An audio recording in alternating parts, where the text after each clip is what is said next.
there, Beer to Whiskiers. I'm Russ Heaps, and welcome to this episode of Big John in 5. Normally, these Big John episodes come from High Atop Barley's Tap Room in downtown Greenville, but because of the coronavirus lockdown, it's sort of a semi-lockdown in our case, but the lockdown, we are coming from my home studio, also in Greenville, South Carolina. In our Big John in 5 episodes, I get my good buddy here, Big John Richards, to usually pick a beer and we talk about it and taste it and talk a little bit about the brewery, and sometimes we get a little brewing history. This got changed up a little bit in that I picked the beer for this episode, and actually it comes from a brewery that is among the Kentucky Breweries playlist. And it is Blue Stallion in Lexington, Kentucky. John is not familiar with this. I'm not familiar with this because even though I brought this bottle back from the brewery, it was a limited edition thing that they had sitting in their cooler that they were selling bombers of. So I don't really know much about it either. Doubly surprised you brought it back. I know. I don't know. Emotions filled me, and I had about 4 beers in me when I made this. Probably this beautiful decision. presentation too. And it is. I mean, look at this. It's gorgeous. It's gorgeous, and it's got sour in the description of it, which makes it all the more amazing that I actually bought it. But what pushed me over on it was that it was finished off in Willet rye barrels. So I thought, well, why not? We'll give it a chance. I knew I could have somebody over and open it up and help me get rid of it. Some poor schmuck. Yeah, some poor schmuck. And with that, John, I know that you found out a little more about this beer. What are we dealing with here? I'm super excited for this. Just looking it up, and you probably know more about the brewery and their beers than I do, so you probably significantly more. But this just looks like a really exciting beer. It's a big 12%. They call it a Belgian dark strong ale. Barrel soured and then aged in Willet barrels, and just the combination of effects. I can't even wait to taste what's going to happen here. But I'm expecting some really fun combinations of the barrel sweetness and the barrel sourness that I just can't even wait to get into it. We thought that we would wait and open this on camera just so we had a little pomp and circumstance with this thing. It would be a shame to have not shown you the whole presentation, which is pretty cool. And on top of that, it's not always self-evident how to get into these things. It's really not possible to just yank the wax off, and it's not feasible or in any real way to try and get a bottle cap underneath there. So grab yourself a wine key or a knife of some kind, and you're going to find what looks like the weak spot in the wax, which we're doubled up over here, and I think our weak spot's going to be underneath this edge right here. And if you were, you can't see, if you were looking for the weak spot in this team, it would be right here. But I digress. Russ loves to give himself shit. And so I just want to mention while you're toiling away there that because we're shooting this at my house, the pint glasses that we use are from breweries that I like or I've been to. In my case, it's River Rat out of Columbia. John has a glass from 11 Below, which is a wonderful brewery in Houston, Texas. Right, so that's also the 11 Below is on the Texas playlist on Beer to Whiskey. We were supposed to shoot River Rat a couple of weeks ago, and then the lockdown happened, and that didn't happen. So we will be shooting this in the future. So we're stuck here. So we're stuck All right, here. so ideally, once you've gotten underneath your wax seal, you can pop off one edge of the cap, and your whole wax comes off with it. Oh, I was hoping it would be a cork of some sort. No, not usually. Well, sometimes under a wax seal, but see, that's why I'm the weak link in this. This whole thing. But that's really as simple as that. All you just pull off enough little wax there so that you can get your bottle opener underneath there, and then you can pop it right off. And then you still have a nice pretty bottle if you want to store it on a shelf somewhere. Nice There's color. not much in the way of carbonation there, but with barrel-aged beer, you sort of expect that. Oh man, I can Yeah, smell it. I yeah, can smell it sitting from here. across the room. Holy cow! And We're what's going to have a little bit of sediment probably down there in the bottom, so I'm going to let that last ounce sit. I don't know if anyone can see through that bottle at home, but what's the alcohol again in this? 12. 12, yeah. Yeah. So we're almost in that barley wine, getting close to Oh, we're in there. We're in the quad range, which is always anything, above 9.5%, 10% really is going to live in that range. And some of them get way higher. Some of them are pushing the 17 and 18%, but And isn't this some sort of a quad double? right, so it's Belgian and quad. All of these things are a little bit nebulous, as to what really belongs where and how, which is one of the reasons I'm sure they decided to call it Belgian dark strong ale instead of a quad. But in just looking at what people are calling it when they talk about it, most everyone's calling it a quad for ease of reference. And that's basically what it is. You're talking about a big, dark Belgian beer that's going to have, and I can already smell them, the plums and raisins and that dark fruit stuff going on, plus the big Belgian candy sugar, sweetness. So then we're talking about putting a barrel on top of that, and then letting the lacto with the bacteria and the wild yeast that live in the barrel do a secondary fermentation and create some more of those vinegary, you can kind of smell that balsamic when I poured it too, and some of that vinegar. And then when you work into the whiskey barrel aging, it's going to soften some of that sourness down, and then add some of the wood, the spice, the vanilla, the molasses stuff from the bourbon barrel is what I'm expecting. I'm going to ask you to second guess the brewer in this case. Why would anyone think that fit into aging in a Willet rye barrel? I don't know. I mean, this other than we're just trying fun and interesting things, right? And I don't want to. They just sort of rolled the dice on this. I don't want to screw you up entirely.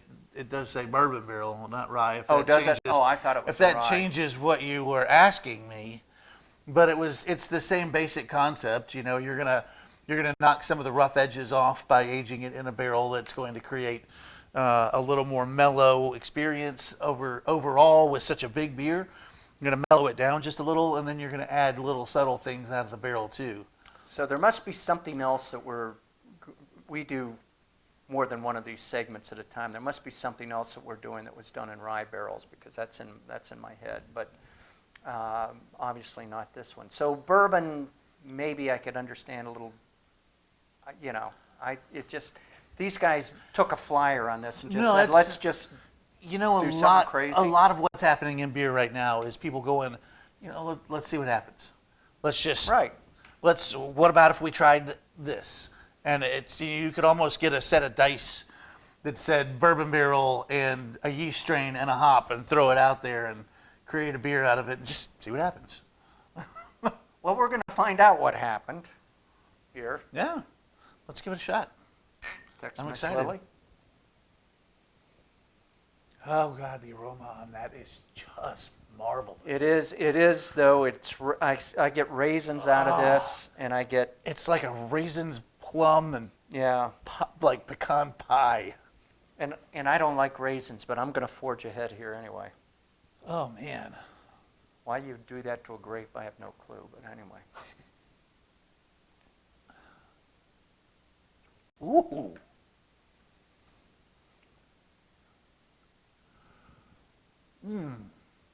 That is a journey.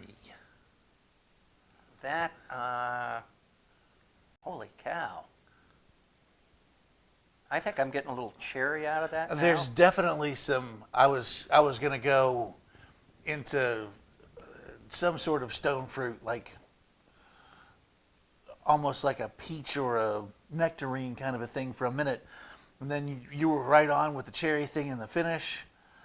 There's a little spice as it lingers on my tongue, and then you really start to get the sense of that Belgian candy sugar and the weight of the sweetness on your palate. Wow. a lot of bread in there too that I wasn't expecting. My palate isn't sophisticated enough to pick up bread in this. It's just the fruit of it is just so overwhelming. Yeah, to it's a pie filling right when it hits your tongue. Yeah. It's so sweet. Yeah. And this is cool. This is a fun thing to drink for me one time. If I went in someplace and they had this on tap, I would never order it. Oh man. But it's a fun beer to drink one time and talk about for me. Well, and this kind of beer, the reason a brewer would produce this kind of beer is to get people to come try something one time. Right. Because chances are, especially with the presentation the way it is, they're pretty obviously hand bottled, or at least hand dipped. I would be surprised if they made a penny. They probably lost money brewing this beer, but it gets people like me who never tried any of their beer before to go, oh man, let's give that thing a try, and if they can do this well, let's see what else they can do well. It's a gift from them to us. Yes, it is. Sorry, trying to warm this up as well because I feel like some of that It'll get a little bigger. it'll get a little bigger, and we'll probably pull some more of those fermentation flavors out instead of just the yeast flavors.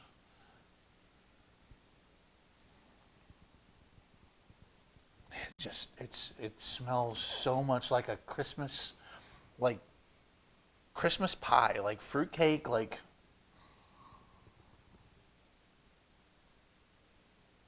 Oh, that's just going to get better and better. And the sour isn't hardcore. No. The sour is really, it's kind of tart, but it's very, very light and clean as far as sour. It never activates back here in my cheeks. I can feel kind of the acidity and the tartness in the sour, but I don't really get the full sour experience. And believe me, I would tell you it was sour if I thought it was sour.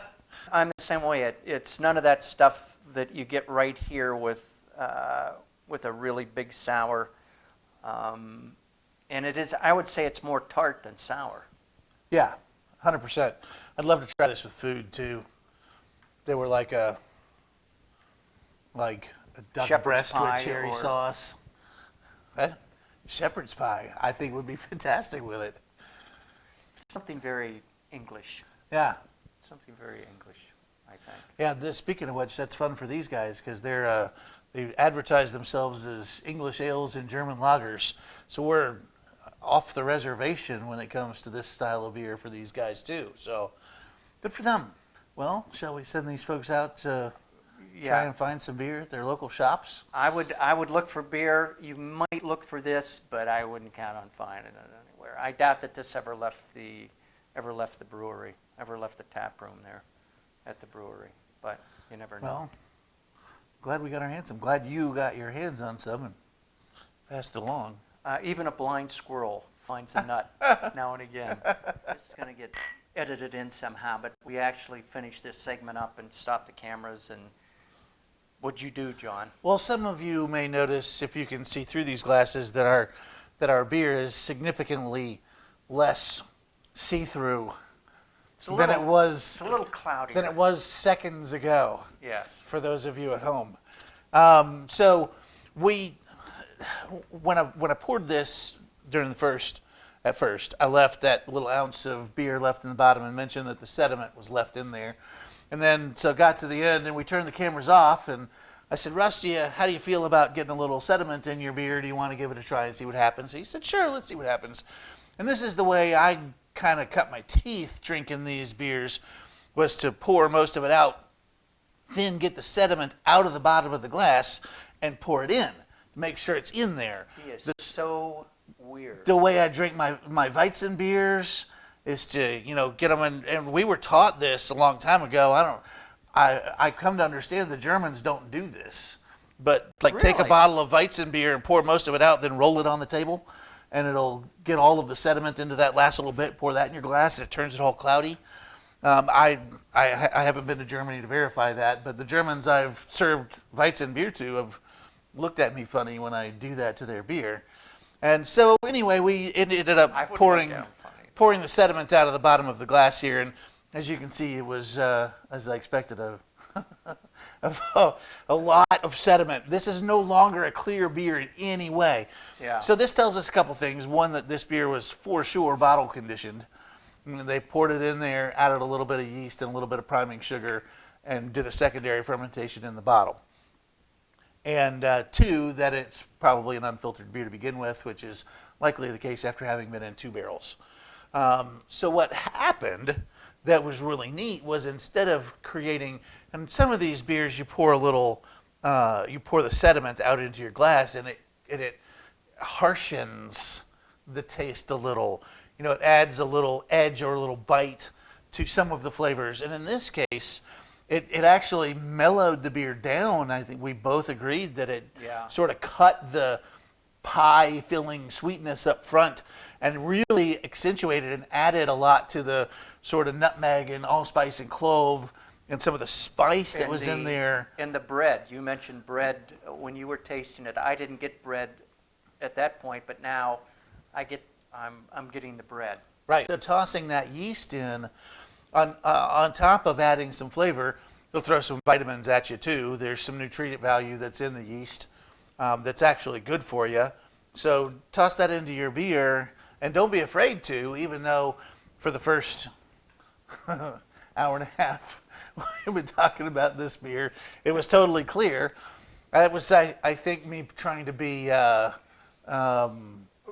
deferential to a lot of my beer drinking friends who think it's wrong to put that sediment into the beer. Well, it certainly didn't enhance the color.